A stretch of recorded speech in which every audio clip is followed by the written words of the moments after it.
Welcome to the XR Magazine podcast. I'm your host, Diana Olenik, and this show we dive into the cutting-edge worlds of XR, Web3, and artificial intelligence with the brightest minds in the industry, bringing you exclusive insights and game-changing conversations that will revolutionize your understanding of the future. Today, we're going to be speaking with the team at Octonic VR. Octonic VR is a group of gamers, VR pioneers, and fitness enthusiasts who are passionate about bringing virtual reality to fitness. Octonic originated from the expertise in building motion simulators for VR, and their Habneo VR lab in Manhattan, New York City, has been pioneering VR motion simulators through design and development since 2016. After recognizing a significant need for a seamless locomotion solution to achieve natural movement in VR, Octonic VR started working on a treadmill VR application. This work resulted in the creation of Octonic VR, and today we're super excited to be talking with all the management team. I can't wait to begin. Let's do it. Thank you so much for being here today. We have this beautiful presence of the team at Octonic VR today. I'd like to start by saying, hey team, how is everything going right now in New York? Hi, Diana. We're very happy to be here with you. And yeah, it's going well. It's actually quite good weather today. No rain, surprisingly. Still not as hot as we would want it, but hopefully it's going to be better by Saturday. Yeah, that's amazing. Thank you so much. Yeah, I live in Canada, and after a very, very long winter, now we have a very nice weather to go outside, walk, and actually go walking to the gym to perform workouts. And speaking about workouts, I'm very excited for the topic today because we're going to be speaking about Octonic VR. And of course, you are the experts in this amazing platform that facilitates the workouts in VR. So my first question for you is going to be how the idea of Octonic VR actually came to life. Okay, I'll take this one, guys, and you'll chip in. So my name is Ilya, and the way it all started actually with our work, David and I, we worked at Habneo VR Lab. That was our first VR project. It was basically a VR center where we offered to people to play most advanced VR motion simulators, which we designed and built in-house. And, you know, we had racing simulators, we had flight simulators, and we also had treadmills, such as Virtuix treadmills, for instance. And obviously, we also had like room scale VR. And over the years, what we've seen at the lab is that many people are not satisfied basically with the locomotion solution in virtual reality, where, like, for instance, if you are in a kind of, confined space of a room, you can't really go far enough, right? You eventually going to face the wall. So that's how we started working on our own omnidirectional treadmill solution. That was the idea originally. And actually, David designed a pretty awesome prototype. And we also, as we were designing hardware, we are originally a hardware company. As we designed the hardware, like a mini treadmill, this size treadmill, we also kind of created the software to kind of run it. And fast way forward, we actually realized that we can build a machine that would be cheap enough, small enough, and kind of, easy enough to use with the today's technology, at least, so that people can use it at home, for instance. And at this point, we were kind of, on a crossroads where we have this kind of idea, we have a dream of omnidirectional locomotion in virtual reality, and we can't realize it with today's technology on the hardware side. But the software was already written by that time, and David and I, we started thinking about how we can basically use it, right? And that's when we kind of, that was an aha moment for us when we realized that there is a huge market with the ready-to-go hardware for our software, which is fitness treadmills and rehabilitation treadmills. users, right? So it's not, granted, it's not omnidirectional treadmill. It's just one direction movement in physical world. Still, basically what we set, the goal we set for ourselves was to make a mobile VR headset to communicate with the treadmill wirelessly and to control the treadmill from virtual reality. And that's what Octonic is. Wow, it sounds amazing. Thank you so much for expanding on that. I definitely see how the market gets more and more refined in terms of us, the customers, in these type of experiences. Because as soon as we have the opportunity to have a piece of equipment and there is something added to that, like for example, the opportunity to explore another city or another world, or being surrounded by a nice environment that might enhance that experience, then our own ideas or our own aims in the experience get a little bit higher and higher. So I'm so happy that you are improving on that and actually bringing these new experiences. That's amazing. Thank you so much. I also think that there are normally inherent safety concerns when combining physical exercise, right? Because even just having a normal, typical treadmill, it requires certain ergonomics, certain elements that, of course, as the machine alone, have to take into account in order to prevent any injury with the user. I wonder how these type of concerns also were addressed with Octonic VR. Yeah, you're asking a great question, actually. That was the first question every treadmill manufacturer partner asked us way back. And we've spent a lot of time, actually, a couple of years, actually designing our safety system, even before we had our first virtual reality world for running built. And David, maybe you can tell more about our 3-level safety system we have in place right now. So off you go. Yeah, so essentially we are tracking the position of the user relative to the treadmill. So we know at all times where they are on the treadmill. So if they go too far, to the front, to the back, to the left or right, we'll be able to warn them. So the user will actually get a warnings notification in the game, telling them to correct themselves. And in addition to that, we do also have a pass-through box that the user will be able to set up, and they can adjust it so that it can show their whole treadmill. It's like in like a mixed reality kind of view, so you'll be able to see your real life treadmill in the game that we have.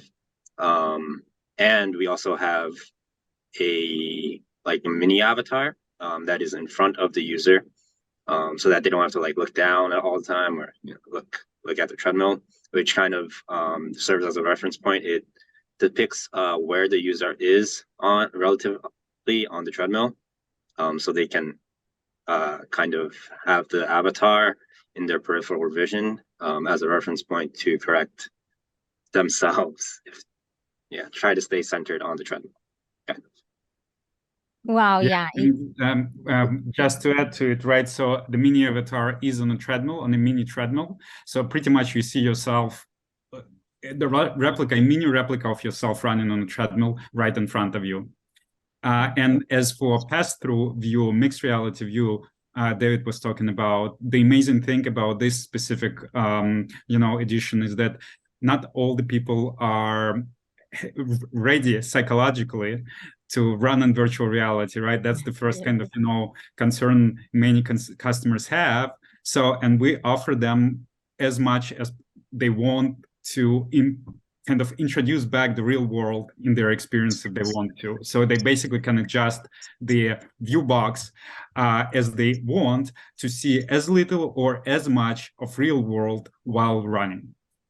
Yeah, that's amazing. I actually was gonna ask you about any MR experience, especially because now there are rumors of a potential headset coming to the market from Apple that might have MR capabilities. So I was wondering about that, but you just answered that. So thank you so much. Yeah, that would be amazing.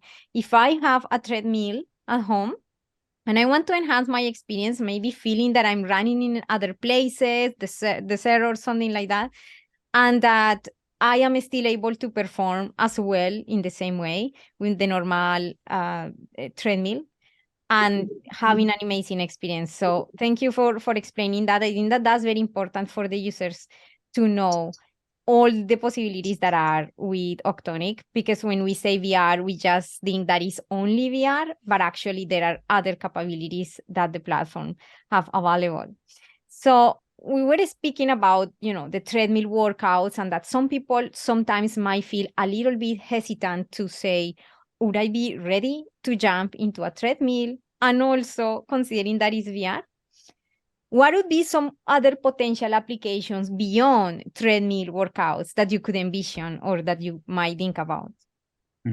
So I guess Nahiyan is the best person to talk about it, and will add if needed. Yeah, definitely. And thanks again, Diana, for having us.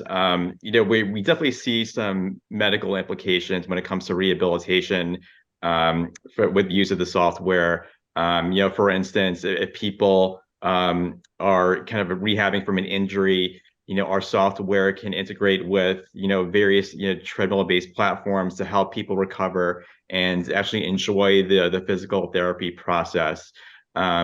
In addition to that, we kind of see this as a platform for, VR locomotion in general. So when people will in the future go, walk through virtual environments, we can use our software and adapt it to those environments to help them actually, walk or run in place as they move through these environments without having them to actually physically move in the real world to actually, walk through these virtual environments.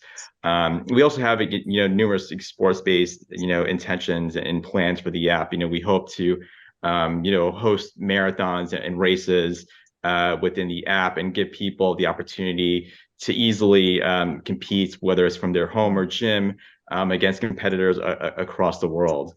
David and Ilya, I don't know if you wanted to expand any of those or add any more thoughts to that as well. Yeah, I'll just add a couple of more things.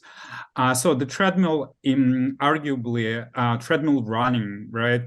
It arguably is the hardest thing to implement in virtual reality. There are obviously other things, other fitness machines, which could be a great fit for virtual reality. And we already see many companies, not many, but a few companies in the industry experimenting with this machinery, right? Talking about rowing machines, bikes and things like that. So that's definitely a great horizontal expansion, which is a great potential for us. So that's one thing. There is also, Nahiyan kind of alluded to it. We recently introduced so-called run and place mode. Like, for instance, Diana, in case you don't have a treadmill at home, but you have it in the gym, right? So when you go to a gym, you use your treadmill in the gym. When you're at home, you still want to jump into this new world while, maybe outside it's a bad weather, right? So you jump into our world and you can actually run in place and enjoy the VR worlds we've built. So the idea is you're still doing your cardio, you're still doing your locomotion, and at the same time, it's much more fun than just running in place and, staring at the wall.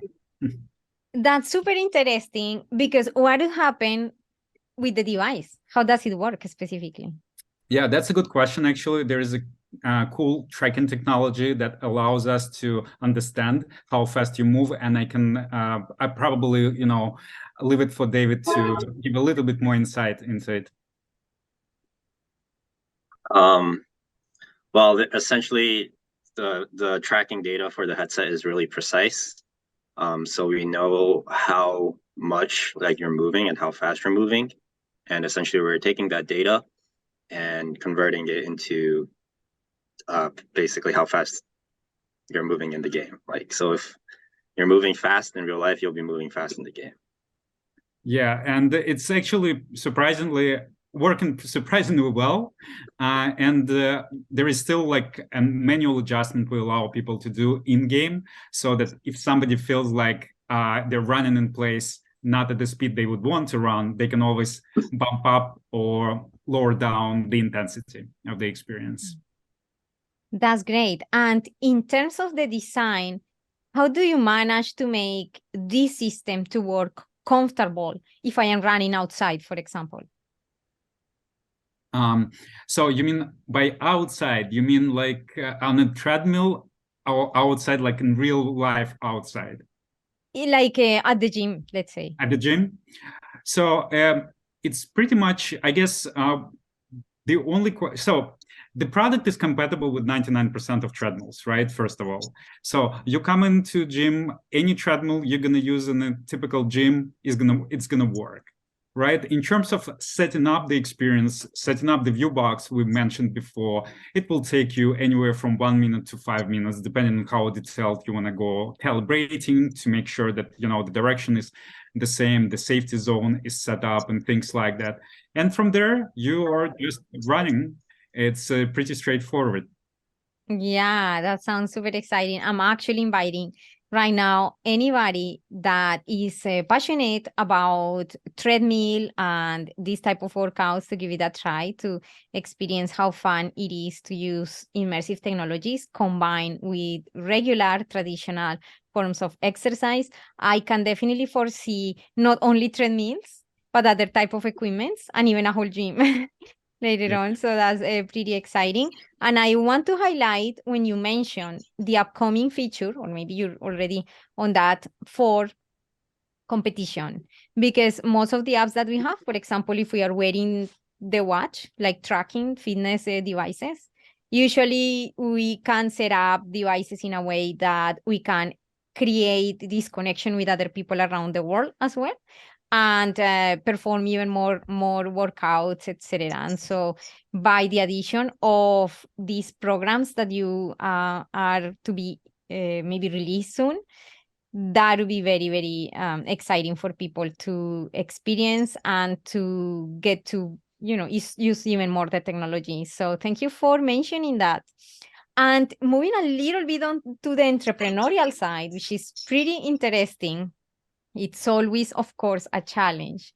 I wonder, how do you balance the need for commercial success with pushing the boundaries of XR tech, and speaking particularly about Octonic VR, your project? Well, I would say there is not much contradiction. Actually, I think one is pushing the other, at least in my experience. And I'll give you a good example. When we launched Octonic back in August as like a paid product of last year with Meta's App Lab, first of all, like the major feedback we were getting from people, guys, fix the UI UX. People were not happy with that. So we spent quite a significant time making sure it's all intuitive and easy to navigate, and people can set up fast and run in minutes. Then we got to next level where I'll shorten the story, but basically we right around March we started getting a lot of feedback from people that, guys, everything is great, but the worlds are not photorealistic, right? They're kind of gamified worlds. And we kept telling people, guys, you're asking us something that's not possible to do on mobile headset. We are not running a PC-based system here. As a result, photorealism you expect when you're actually going through the whole world, which is like very heavy in terms of computations, is just not something we can do. So anyways, people kept saying the same thing, right, all over and over.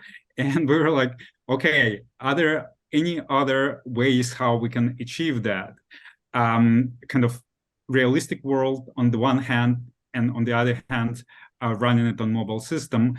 And to be honest, for the last 2 years, probably, David and I, we've been kind of dreaming of this solution.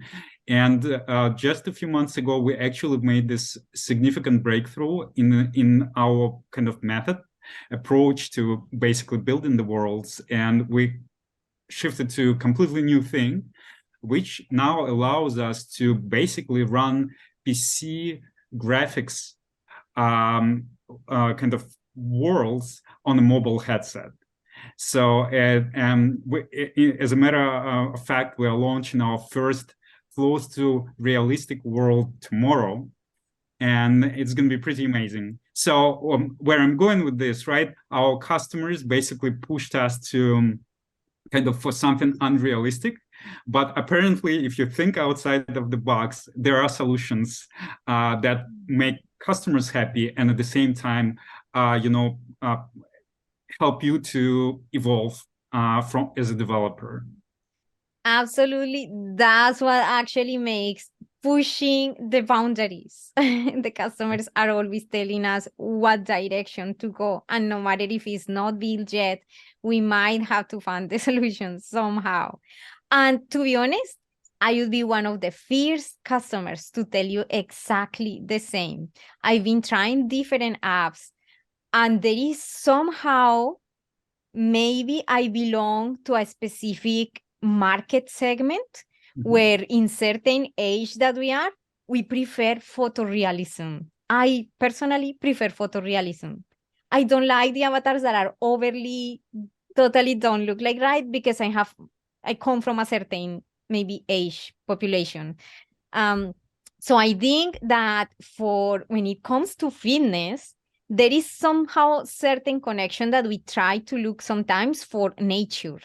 And when it comes to nature, somehow we want to feel similar type of artwork or certain visuals. So I'm super excited that you implemented this. This is mind-blowing. I am again inviting anybody to actually experience it, because this is not an easy technical aspect to come up with when we are speaking about mixed reality applications. Virtual reality is pretty complicated. So thank you so much actually to listen to the customers and to push the boundaries towards that direction. Thanks for customers as well. Yes, because we are looking for these type of experiences. People that is enthusiastic about running outside and doing all of these sports. We actually get super happy every time that is summer, because we know finally we can go outside and can experience the green or different landscapes. People actually travel around the world just to run and experience different environments, to experience the heat, to experience when it's a little bit cold, to see the sceneries. This type of different landscapes is what makes very successful apps, like apps that these type of apps that are, for example, for bicycles and all of this, just seeing in a screen, that's what makes us happy. So thank you for that. And what is coming up next for you, or what type of things can you disclose about your vision? What are you excited about right now? Well, we kind of told you about the development side of things, right? There are also some updates on the business side of things. Nahiyan, I don't know if you want to plug in a couple of words about what's coming. Yeah, I mean, I guess going back to the development side of things, with the new generation of headsets coming out, we're looking forward to kind of maximizing the capabilities of those headsets as they come out in the near future. And as we know, probably it looks like right now, June there's a high probability that Apple will release their headset. But once these headsets come out, we look forward to developing for them.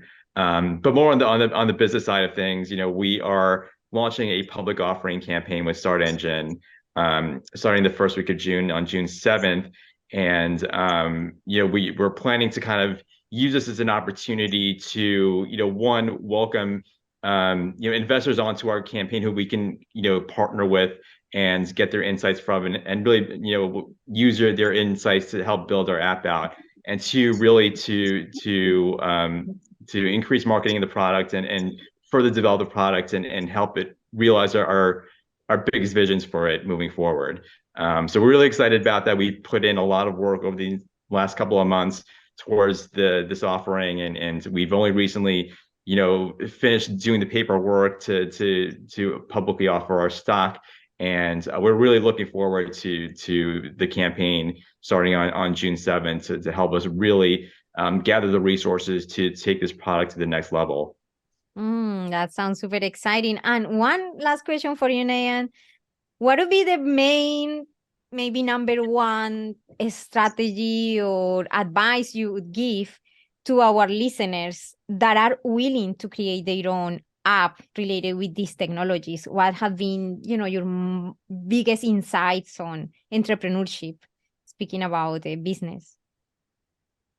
Yeah, I think the biggest thing for people who are looking to kind of jump in, especially for the first time, is to really just go and dive in. And, there's always so much thinking you can do about your product and strategy, but ultimately you have to start building. And once you start building, you start learning as you go along. And there are obviously resources out there in terms of learning the development skills. But the biggest thing, honestly, is just conceptually the most simplest, I think, is just to really dive in, get started, get iterating, and get, as we discussed earlier in the conversation, try to get insights from people who, outside of your team are using the app, and implement those insights as you kind of build the app going forward. Yeah, thank you so much. Yes, definitely. There are many times that we say we don't have this amount of money, we don't have all of this knowledge, we don't have all of this.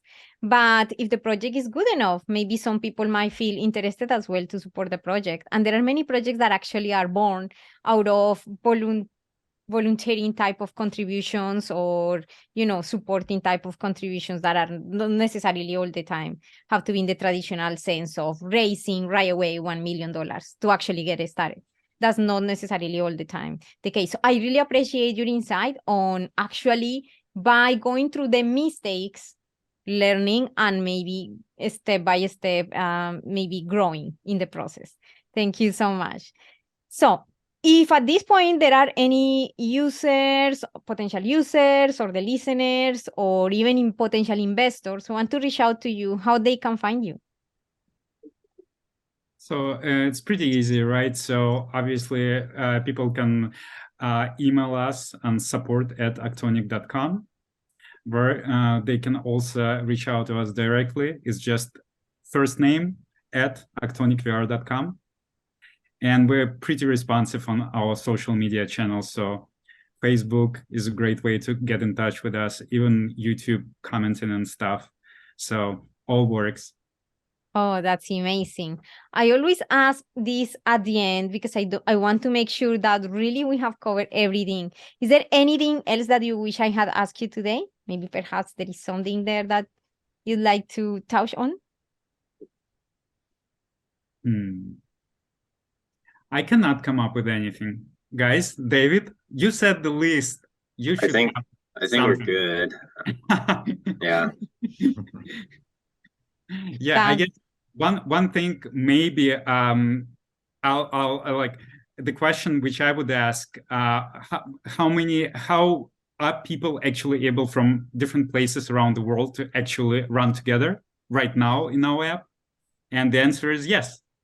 Up to 8 people can actually join together in one session, right? And you see each other, you speak to each other, and you run through the same place in virtual reality while maybe being thousands of miles apart.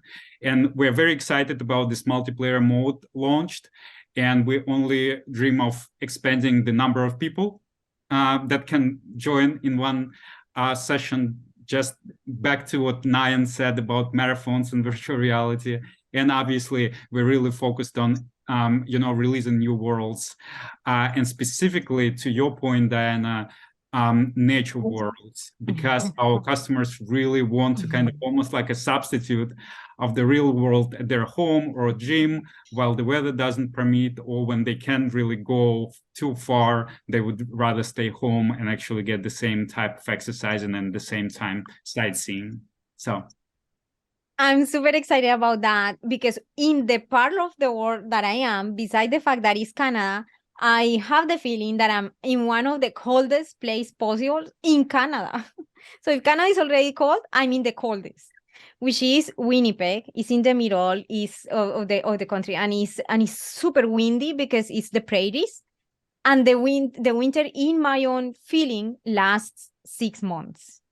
Imagine how much I miss exercising, because I like to exercise a lot. I go to the gym every day, and not being able to experience nature when I come from a country, maybe you can see by my accent, where being outside is a given every day. But here I cannot do it. In the winter, there are temperatures of -30, sometimes -40.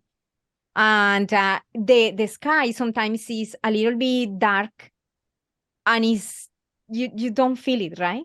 Yeah, But with this passive. technology, you will feel that you see at least the light of the sun again, right? And it brings you psychologically another mood, because that is psychologically like. Many people, I think, joined virtual reality, started with virtual reality because of the fitness aspect of it, right? And you mentioned that, people expect photorealism because many non-gamers actually got into virtual reality because of fitness, right? Because of all these limitations you just mentioned. And I guess our goal as developers, for the whole community of developers, is just get to this point where we can kind of, evolve and build these realistic experiences so that people can actually feel like they're there with their friends as well. Yeah, and finally, I like to highlight this important aspect that you mentioned.